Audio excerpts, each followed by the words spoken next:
যেন হেঁটে যেতে পারি সেই টিলা জঙ্গল আর বন পলাশের কাছে, যেন ক্ষমা প্রার্থী হতে পারি মুগ্ধতায়, যেন নম্রতায় ভাষা শিখি আহত ফুলের কাছে, যেন শেষ উচ্চারণে বলে যেতে পারি ভালোবাসি, খুব ভালোবাসি।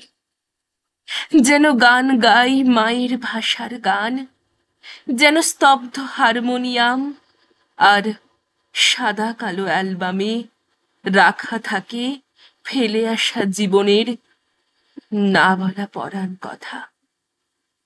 যেন মায়ের গানের খাতা এঁকে রাখে অপটু হাতের ছোঁয়া